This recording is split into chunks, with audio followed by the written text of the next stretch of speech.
What happens when a liberal reporter tries to mock Karoline's deeply held faith in a public setting, and more importantly, how does she respond when the attack isn't just on her policies, but on her very beliefs? What Karoline Leavitt did in response wasn't just unexpected, it was unforgettable. This wasn't some heated debate or a typical press exchange. It was a moment that stopped everyone in their tracks, a lesson in grace, strength, and conviction. But to understand why her words carried so much weight, we need to start where it all began, in White House press. Briefing reporters firing off questions at lightning speed, the air practically crackling with energy. Then there's Karoline standing at the podium, calm, focused, and ready to take on whatever was thrown her way. She's known for her articulate responses and her ability to keep her composure even when the room gets heated. But that day, things took a very personal turn to Kevin Hart. If you don't know who he is, Kevin's the kind of reporter who thrives on confrontation. He's built a reputation on pushing boundaries, asking the kinds of questions that make people squirm. Some might call it brave, others might call it opportunistic, but either way, Kevin no-show to command attention. In that day, his attention wasn't on policy or governance. No, that day Kevin had one target in mind. Karoline's faith now. Karoline's faith is no secret. She doesn't shout it from the rooftops, but she doesn't hide it either every time. She stands at that podium. She wears a small gold cross around her neck. It's subtle, understated, but undeniably, therefore, Karoline, it's a deeply personal symbol, a reminder of her values, her purpose, and the grace she aspires to show each day. But to Kevin, that cross wasn't just a symbol.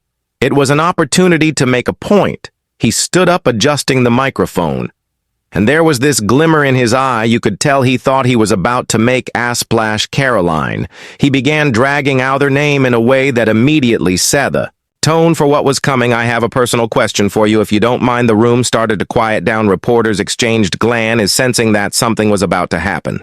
Karoline, in her usual composed manner, nodded slightly. "Go ahead, Kevin," she said, and with that, Kevin zeroed in. "You wear that cross necklace every single time you stand at this podium. It's like you're trying to make some kind of statement," he said, his voice tinged with sarcasm. Then he went further. "Do you believe faith and politics should mix? Because I don't.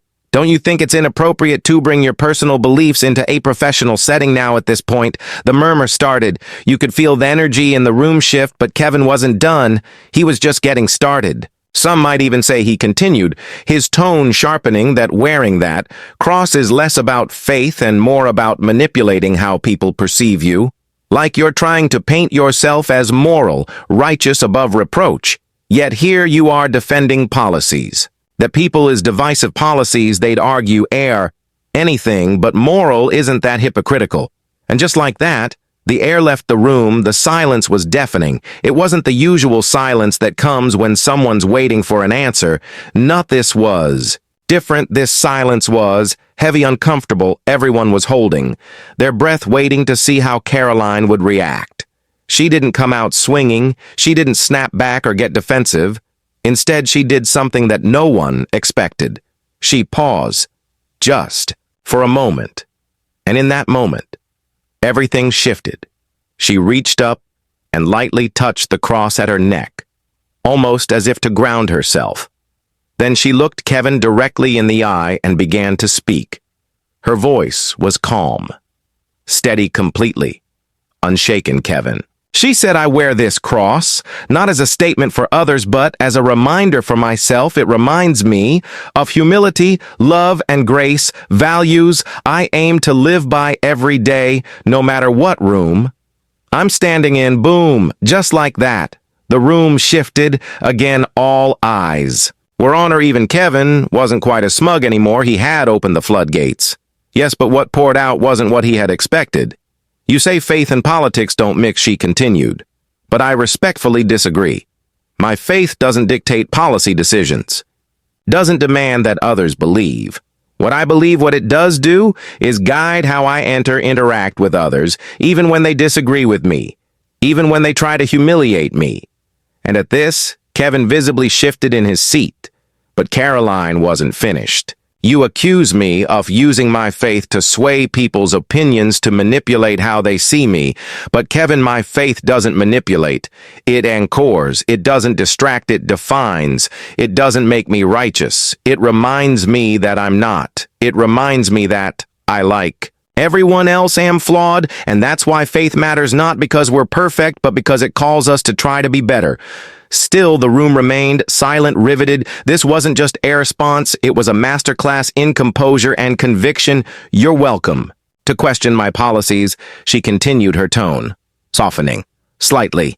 You're even welcome to challenge my answers, as that's your right as a journalist. But when you question my faith, you're not questioning my politics, you're questioning my character.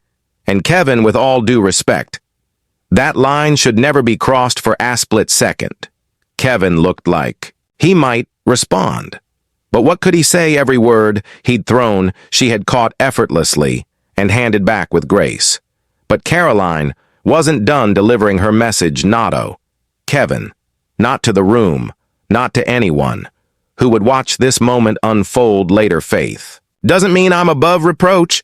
She said, it doesn't mean I have all the answers, but what it does mean is that I'm rooted in something bigger than myself. My faith calls me to love, to forgive, and yes, even to respect those who disagree with me, and that includes you, Kevin, there.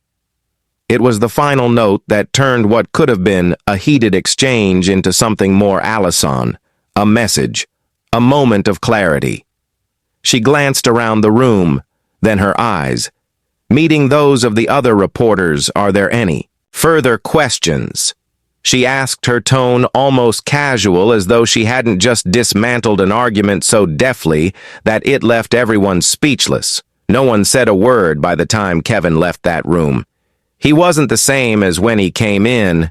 His smirk was gone, replaced with something closer to reflection, and in the days that followed, his demeanor and briefings shifted slightly. Nothing drastic, but enough for people to notice. Maybe Karoline's words had stuck.